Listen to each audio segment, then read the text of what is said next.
This is the BYD Sealion 5 plug-in hybrid mid-sized SUV, and it could be a very interesting option in the Australian market if it makes it.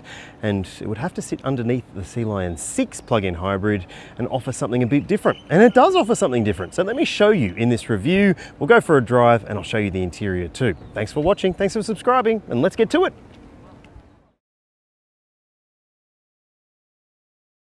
I reckon it looks pretty bloody good, this car, and I also think that the size could be right for lots of people who are looking for a mid-sized SUV with lots of practicality. Now, I'll show you some of that in a sec, but the dimensions are on your screen now. 4.7 meters long. It's bigger than it looks, people, and a decent wheelbase as well, but it's got some interesting elements to the design. Like I said, I think it looks quite good, and the rear is maybe conventional, but pretty funky looking. Now, let's have a look in the boot and see what the space is like for this relatively large mid-sized SUV.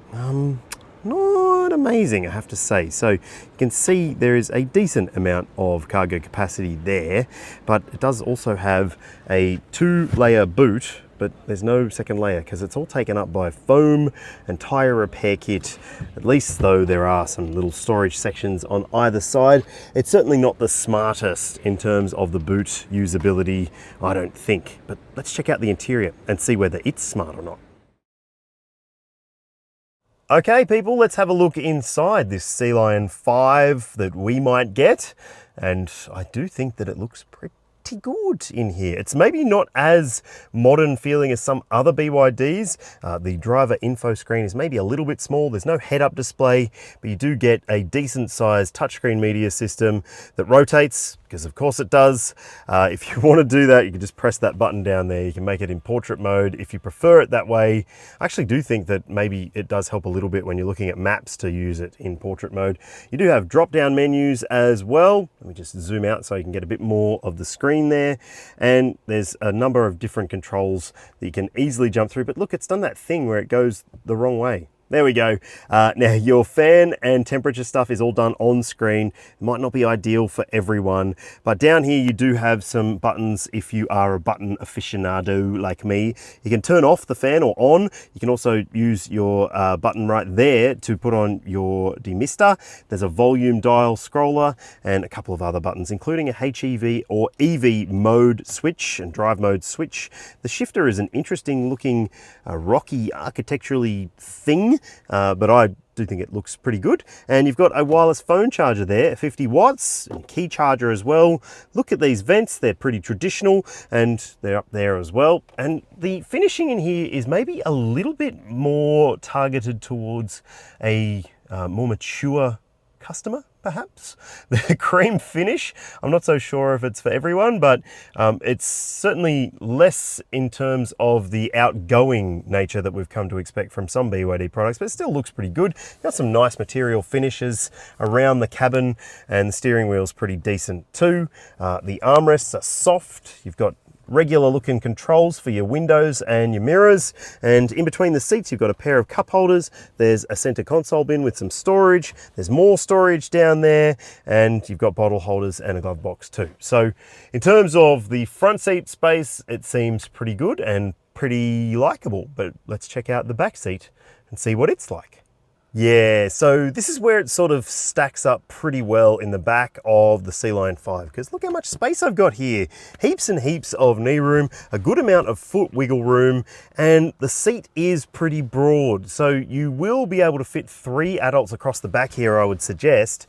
It is a bit sculpted to be more of a 4-seater, but you've got ISOFIX points in the window seats. Top tethers, of course, will be a standard fit for Australia for all 3 back seats. There's a flip down armrest with some cup holders. You've got bottle holders in the doors, soft elbow pads on the doors too, and you've also got some nice amenities in the back here, including some grab handles, some lights in the sides. This big glass roof does have a nice shade for it, and you've got directional air vents, USB charge ports, a little bit of extra storage, mat pockets on the seats. So it's ticking all the boxes in terms of the backseat experience. In fact, the backseat is really quite comfy and quite lovely.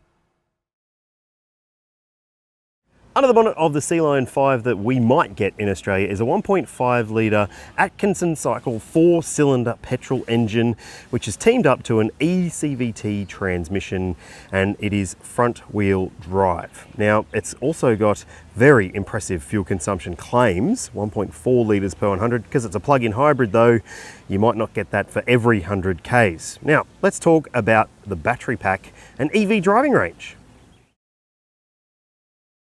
So as I showed you, it does have a petrol engine under the bonnet, but it's also got a battery pack as part of this combo. So you've got your charge port on the driver's side rear for Australia, passenger for China, and AC and DC charging capability for this plug-in hybrid, which is pretty impressive. And the EV driving range is also not too bad when it comes to this battery pack, which is not the biggest, but still offers a decent amount of EV driving. Right, speaking of driving, let's go see what it's like. Here we go. So this is the Sealion 5 plug-in hybrid mid-sized SUV. So a little bit smaller than a Sealion 6, but going to be a little bit more affordable if it comes to Australia. So let's see what it's like to drive. It does have EV and hybrid modes, so you can choose between what you want to drive in, just like most other plug-in hybrids. And look, it's instantly feeling like a pretty agreeable thing. Let's go over some sharp bumps here. Yeah, I mean, that's not necessarily an Aussie road with pockmarks and potholes, but it certainly does feel like it is controlling its body pretty well. Very soft feeling suspension though, and that is probably designed for comfort more than cornering capability. And that's okay, because lots of people like cars that are just comfortable and not designed to thrill you every single moment of the day. And this one certainly feels straight off the bat like it's a comfort car, not necessarily a thriller. But let's give it a bit of a poke here and see how much thrill there is in terms of the acceleration. Yeah, that feels pretty zippy, and there we go. It pulls up well as well. It's got regen braking. We're losing phones. Everything's happening in here. And I did hear the petrol engine kick into life there and felt a little bit of vibration there, but it's very refined feeling and very smooth, very comfy. Could be very impressive if it's priced right. So there you have it, the Sealion 5. Will it be the right car for you? Well, will it come to Australia? I'd love to know if you think it should. Is this the right plug-in hybrid for your tastes? I think it could be a very appealing option if it's priced right. Right? Thanks for watching. Thanks for subscribing.